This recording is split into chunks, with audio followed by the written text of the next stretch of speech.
Hello my gorgeous makeup loving friends, I hope you're having a fantastic day. I was looking at Gloss Gods and they have this whole colour palooza thing going on, and I was like, I kind of want to get in on that action, and it kind of seemed like a good moment because I picked up a bunch of their palettes as part of their Let's Pop collection. There are 6 of them. I did use 5 of them today. This isn't a review, by the way. This is just a tutorial and some information around that. So if you want to see how I did this particular eye look that I thought was like a fun colour palooza, then this is the video for you. Do please keep on watching. For this look, I feel like using a white primer is probably the best to really let the shades pop. And I know I'm terrible saying pop when it's like the pop collection, but it's in my head and I kind of can't not do it. Anyways, it's a whole thing. I'm using this Blend Bunny B4 and I'm going into the Pink Pop palette and Pop Culture. Now this shade is very, very pigmented, so you just want to be very kind of careful with it. I am putting my kind of fingers down at the very, very base of the brush so that I can blend it a little bit better. So starting on the inner corner out. Now, if you've been watching me lately, you might have noticed that my preferred kind of lay down is light to deep. That's just based upon the shadows that I've been using. And normally I would do that with Gloss Gods. They have like a very buildable, blendable formula. But there's a shade that I'm using in this pink palette that, due to its formulation, it's a little bit drier because it's a little bit more neon. It does mean that you should start with darkest to lightest. Now, did I know that myself? No, I didn't. I don't have this level of knowledge. My lovely friend Daniela, she's a trained MUA, she was telling me all about this and about how best to kind of put it down. So I was like, well, she has all of that knowledge, so I'm passing that from her to me, to you. What a strange little elaboration, but you know me, I like to credit things and where they came from. But do you see how you don't need that much here? And I'm trying to essentially blend this out. Now I'm lazy, I probably could use another brush to blend it out, but I'm also kind of thinking to myself, I don't particularly want to make more work for myself because I am, in essence, a very lazy bee. So that gives a really nice level of pigment. And now I'm taking a P. Louise number 230 and I'm going into the shade Soda Pop. I know that I said I was going darkest to lightest, but this is actually the lightest shade and I'll be putting another kind of shade in between them. But the reason that I'm doing this is just so that I can get a better blend. I want to have these 2 shades blended out as best as I can with my meager talents before I get into the more like neon shade. So this is a much more pastel leaning pink. Now, do you necessarily need this palette or any of the Gloss Gods palettes to achieve this? No, and I hope you know that. You know, you can go through your collection. There's a lot of, like, say, Be Perfect stuff that you could potentially use to achieve this. Like, if you want to follow along with this and do it with, you know, even other colors or other palettes, go for it. I'm a terrible affiliate with Gloss Gods. I mean, I do obviously like their formula, but like, let's not pressure ourselves into buying things that we don't need. But I'm hoping that you can see this isn't a massive issue to blend. This is, as I said, kind of the standard with Gloss Gods formulas because they're generally very buildable, blendable, that I can disperse it. But as I said, the kind of more neon shade is the slight exception, but that's because any neons that you look at, they do just end up being a little bit more almost chalky in their composition. It's just their very nature. This is not like a Gloss Gods issue. This is just, if you want to make a neon, that's the reality of it. So it's always good to kind of go in prepared and know what you're dealing with in that particular instance. So thank you, Daniela, for briefing me. Otherwise, I'd have been like, why is this not working? Blah, blah, blah, blah, blah. But otherwise it does work great, you know, once you know how to handle it. I'm hoping there that you could see just how easy that was to actually blend out. That's the sort of formula I personally quite like because I'm lazy and I don't want to spend a million years blending. That's a me issue. Maybe I need to be more motivated. I don't know. This is a Cosmic Brushes brush. I really love it. It's the CB4. And this is the shade that I was talking about. It's called Pop It. And you can see here, I'm going to swatch it on my finger. Do you see, hopefully, how it's a little bit more dry in its formulation? That is something that is going to like pull on any sort of texture that you have. I would also say that for a shade like this, you're going to want to really think about the sort of primer that you're using. Make sure that you're using a very, very dry sort of a primer. Now, I personally used the MAC Paint Pot, the Sink to a Whisper. Again, is this knowledge that I necessarily know? No. This is, again, another Daniela move who has told me this. So I know this video is sponsored by Daniela essentially at this point. Now, because it's a dry formula, you're going to want to tap off a little bit of it because otherwise it's going to go nuts. And you're going to really see here why I'm saying you want to kind of almost be putting this on last. You kind of see it's a little bit trickier to blend. Now, again, I was being very naughty. Put your hand towards the very end of the handle. It's a terrible habit, isn't it? Kind of putting it up here like this. I think it's from writing. Writing is a terrible habit. But if you put it towards the very end of the brush, for anything, like whether it's blush application, etc., you're going to have a much more seamless sort of an application, and it's going to be less clumpy. You know, you're not going to get a whole bunch of pigment in the one area. So I'm hoping you can see here just how that has added that little bit of like brightness in here, but it's still blended quite nicely here. So it's very, very usable. Just you gotta know how to use it. But now I'm going into the Purple Pop palette, and this is more kind of like the formula that I would be used to. This is where one of those ones where you can start with the lightest to the darkest, or darkest to lightest. It isn't going to make a massive difference. I personally like doing lightest to darkest. This is the formula that is built for this. I have another Cosmic Brushes CB4. Can you tell that I absolutely love this? I can't help it.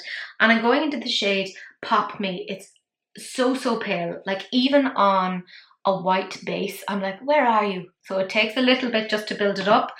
It will not give you that bang of pigment straight away. Do not expect that. That is not the way that this is formulated. In saying that, that doesn't mean that you're not going to get that level of pigment. It will build up. You just gotta be patient. Like, it is there. So at the moment, what I'm doing is stamping it on, right? That's the lazy girl's way of doing things, because frankly, that's what you get on this channel. A lazy girl trying to do her makeup. That's essentially it. But do you see how you add it on and then you'll disperse and it starts to kind of move away? This is why I'm saying this is great for starting off light, because you can build it and blend it, etc. So it's really, really great. I feel like if you're a bit nervous of colour, right, and you're like, this is my first rodeo, these are the sort of palettes. Anything that has like a more creamy, buttery matte formula, they are much more user friendly. The more difficult ones to use and get to blend out and have that really nice seamless finish are the drier ones. So, you know, like I said, if you've always wanted to try colour but you're a little bit nervous of it, get a formula like this. I'm not saying necessarily Gloss Gods, you know, if it's tricky to get, fair enough. I personally like them, but have a little look. The best way, obviously, to look at these is if you have a store and you find something, have a little swatch, see what the texture is like, and that'll tell you an awful lot about how you can work with that. I have another Cosmic Brushes brush here, but there's no name on it, but there is like fabulous glitter, so I really appreciate that. And I'm going into the shade Pop Art. So this is great for having like a gradient. So again, you can see, stamp it on, you get a bit more, but you can buff it out and really blend, which is my preference. Now they do have a more kind of purple toned 12 pan palette. I think it's called Lavender Skies. That is gorgeous. It has a beautiful pale purple in it. But I kind of thought, ooh, why not have more purple? Because I'm silly.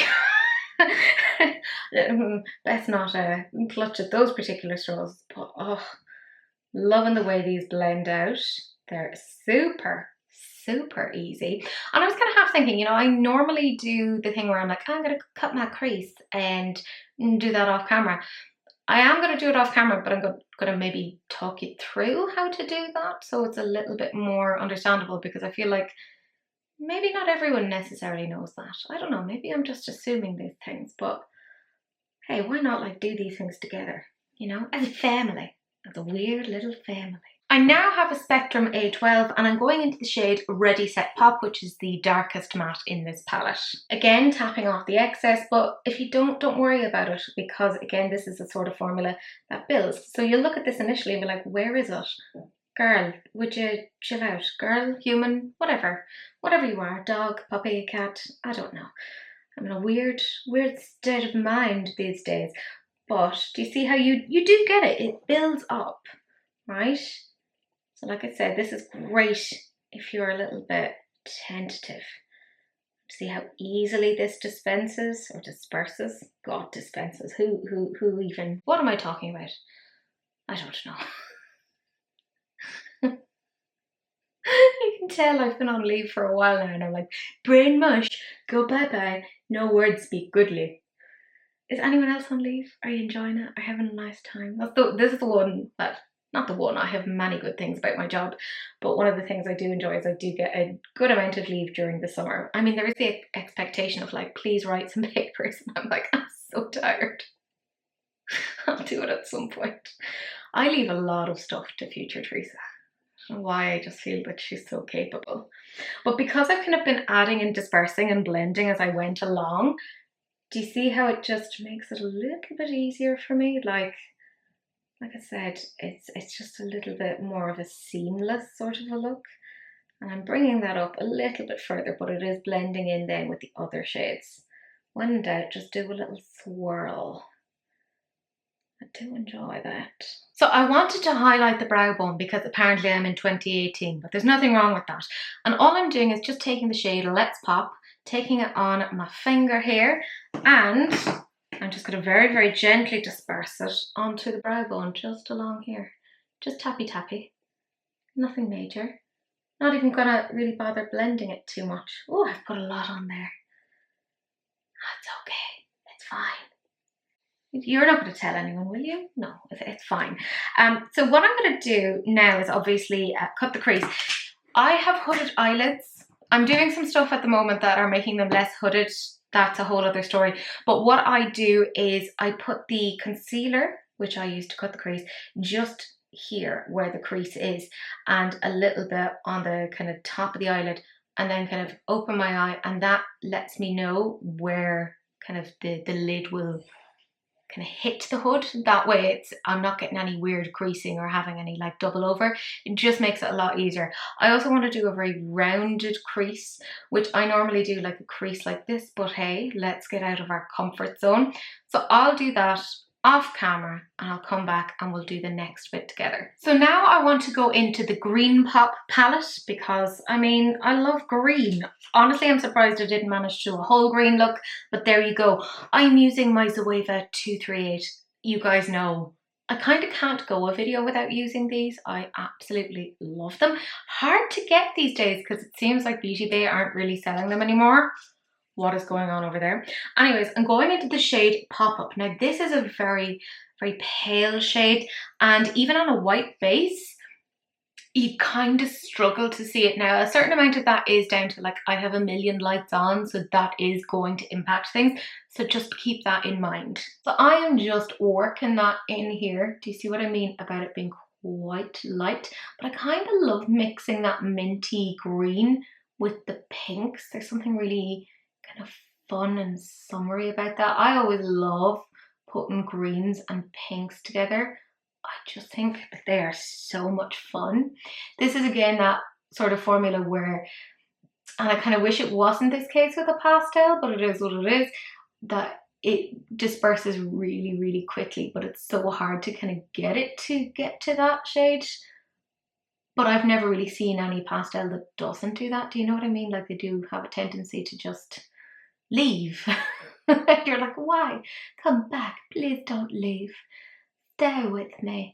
But it's not bad. Like it's given a decent amount of coverage, but definitely like not as impressive as say the deeper shades. The other thing you'll notice as well is because this is a slightly drier formula, I have a little bit of wetness here on my eye. Don't even know why. I have weirdly sensitive eyes. So you might notice around here, I just cannot get pigment to sit on it. That's okay, because lashes. Lashes will sort everything out. I'm taking another CB4 because that's love, that's life. So that's the Cosmic Brushes one. Do you see what I mean when I'm saying that? Like as soon as you disperse it, it starts to kind of go away. That's just the nature of these formulas.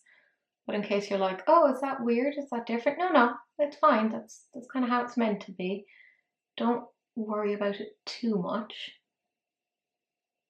Plus, I am just using this as a base to put other bits onto it because, I mean, one of the things that Gloss Gods does really well are those like shimmery, sparkly formulas because they are just...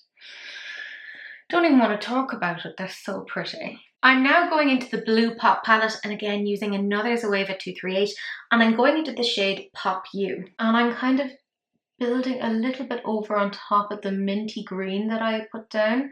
This is probably a little bit more strong in terms of the pigment than the pale green, but it's still tricky to show up even on a white base. So like I said, for the love of God, lads, please, please, please use a white base when you're using these, because otherwise it's just going to be very, very tricky to show up. That's, again, the nature of these. It's how it is. And now I'm just taking a P. Louise brush. It is the 235 and I'm going to try to blend between these. But again, because they're similar-ish shades in terms of the lightness, it's a little bit tricky. And I don't want to put a liner around here. I actually want to kind of keep it as it is because I'm being weird.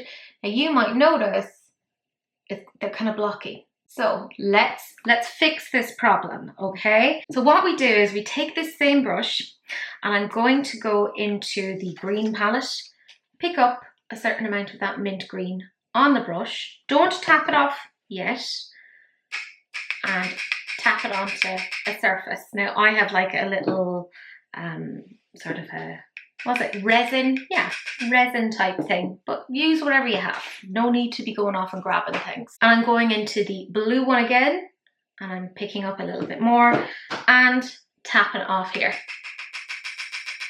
Now, what you have here is the two shades here. So you can mix your brush in there, have the two shades mix and tap again. Mix, tap again so you don't have a load of pigment on your brush. Again, this is not my trick. My friend Daniela taught me that. I know. I am better at makeup just by having her in my life and I am attempting to pass that relationship on to you. So you should see here, it'll kind of make that blend a little bit easier. Now those shadows are a little bit tricky because of the lightness. I've never found a decent, like light sort of a shadow, but that definitely helps. Again, I'm being very naughty. I have to put my fingers or hands towards the end of the brush handle. Oh, some habits die hard, you know. Another Zoeva 238 again. I know there's no such thing as too many. And I'm going into the shade Pop Away. And it does feel like there's quite a big jump between this shade and the light blue shade. Like it is, like that is a stark jump, isn't it? So what I'm doing to try to kind of make that be a little bit more gentle is just stamp it on here towards the lash line. I know, best not to question these things too much, but you can see at least it does blend quite nicely. If you do make any little boo-boos and put pigment somewhere, don't worry, it can blend away. You're not going to like lose your life over it. It's going to be fine. I'm just going to pop that there and make almost like a half moon. I don't know what it is that I'm doing. We'll see. Trying to make it look relatively clean, but whatever. It's all makeup. It all washes off. It's not that big of a deal. I'm taking a P. Louise 235. There's nothing on it. And all I'm doing now is just blending that blue in there to kind of get it a little bit more gentle and a little bit less stark. I will say, as an FYI, those paler shades, bit of fallout, okay? So I always do my eye makeup before I do my base. That's just my personal preference. But if you are the other way around, just keep that in mind. You might want to just, I don't know, maybe put down like a translucent powder so that then you can just brush it off and it's not going to affect the rest of your base makeup. So as I'm hoping you can kind of see here, this does disperse really, really easily, but you can build it up to be that shade, which I personally really, really like. It gives you a lot more kind of options. And that's quite important because particularly when you're looking at this palette and you're kind of going, God, there's a big jump between the lightest shade and this one. Yeah, there is. However, again, obviously you can mix your shades, you know, in the way that I just did there, but you can also blend it so that it's a lot lighter, as you can see here. I am now taking a Blend Bunny B5 and I'm going into the darkest matte here, but it has a little bit of a sparkle in here, which isn't bad. And it's called Pop of Genius. Now this one is really, really great for kind of deepening out that look. Now I've put it on with a brush that is typically used for blending, because again, I kind of don't want to go in too harsh. But I'm kind of smacking it on very gently. I'm still trying to get some amount of precision. Don't even ask me how I'm trying to get precision with this sort of a brush. I'm not meant to make sense, I think. I don't know. Who knows? Who knows? But you can see it's kind of making it a little darker just by doing it that way. And just tap it on and then blend it like that and you'll get a good amount of pigment. So you can see even just there, it's really dispersing it quite nicely without any like major issue. Oh, I love that. So even if you go a little bit skewy and go a bit over the line, this sort of a shadow will allow you to correct that. I am quite happy with the level of depth in there. Now I was going to leave it at that, but as you can see, there's a slightly different kind of shade on the lid here. And I was talking to my friend, can you guys hear, Daniela, and she was like, why don't you do this? And I was like, oh, God damn it, you're right, F you. So she said, put a shimmer on, and I was like, oh, damn. And I do think it helps kind of draw it together. So I'm using a cosmic brush as sort of a packing brush, and I'm going into the shade Pop to It. So this is a shimmer, however, it disperses nicely. Okay, so you'll see here, you'll be like, Teresa, that seemed very intense. Yes, it does. Just like me and my personality. But even with this little packer brush alone, that seems to be enough to almost get it to go. Again, I have to keep reminding myself about my finger placement. So I've reminded myself, I'm hoping I've reminded you. Let us all hang out together and try and get the finger placement correct. So I'm just kind of very loosely popping that on. And you see, it does help kind of make it a little bit more interesting. And obviously I take a blending brush then to really disperse it that little bit more. I'm just taking a BH Cosmetics brush and all I'm doing there is making sure that this is a little bit more evenly dispersed so it's lighter on top of it rather than it being like this like bam green shimmer, because as you can see over on the other eyelid it's a lot more minty. And again, even with the shimmers, you can kind of blend them out, kind of diffuse them a little bit, which is, again, my preference. But if it isn't yours, avoid at all costs. This is not going to be the sort of a palette for you. And now we're finishing up. I just have this Peach Pop palette, and I mean, I pretty much used all the palettes, bar the neutral one, which, well done me. And I'm going into the shade Pop Quiz, and it is just so pretty. Now, it's very, very pigmented, but I don't want it to be like very, very bam.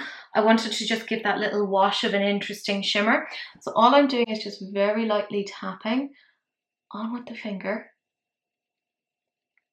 just around there to evenly disperse it. But you can see with this one, it's picking up all of the shades of like blue and green in a particular way.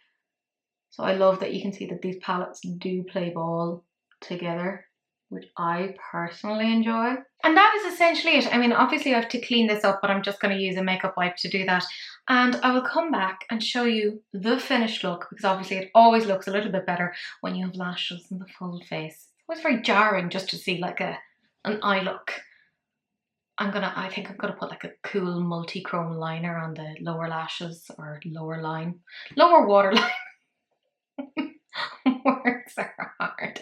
Anyways, I'll finish all that up and we will see what it looks like at the end. I love how makeup with me is very much like trust the process. There are points where it's like, oh God, what are you doing, Teresa? And then it generally turns out okay. And I feel like this is one of those instances. I personally quite like it. I was thinking this felt a little bit familiar to me, and then I realized I'd kind of done a look that was similar to this years ago using the Made by Mitchell Got Milk palette, but I really struggled with that palette at the time, but I feel like these worked quite well. I'm going to zoom you in now so you can see the finished eye look. Now, I do want you to be quite aware that at the moment I have a lot of lights on, so it does wash out any sort of paler colours. So keep that in mind. And we are not going to talk about the indentations around my eyes. That is just a sore spot here. But yeah, I think this is quite nice. I'll obviously show you this in different lighting now. So at the moment I just have one ring light on, no other source of light, and it is giving you a decent idea as to what this looks like. I decided not to put any sort of a liner around where the cut crease was, just because I like actually how clean it looks right now, but I'll zoom you in now to see this in better detail. For those of you who have glasses, you know my issue here. You do a nice eye look and a lot of it gets lost behind the glasses. 'Tis a smidge frustrating, but I'm hoping that you can kind of see to some extent the shimmers that are at play here, particularly around the brow bone and around the shimmers here as well, because I do think they're very, very nice. All in all, I actually quite like the way that this look turned out. It's a little bit sultry. I do feel I look like I'm about to do slam poetry really, really badly, like in a really cringy, embarrassing way. And I don't know how I feel about that. Maybe this is just my new phase of my life. As I said before, this isn't a review. I kind of feel like I don't have enough information on using the palettes yet to kind of get you that sort of information. But what I have tried, I've liked so far. You know, take that with a pinch of salt. As you guys know, I am an affiliate with Gloss Gods, so if you are interested in getting these, you can use my code. It's Teresa M to get some money off. I will earn a commission. But I would say you don't always need to do these things. Get them if you want to, but use what's in your collection as well. It's all good. But my gorgeous friends, that's it. Thank you so much for watching. Do please like, comment and subscribe. Turn on that notification bell and do please share, because sharing is caring, except of course for STDs, in which case just wrap it up. Don't be gross. But that's it, and I will see you guys in the next video. Bye.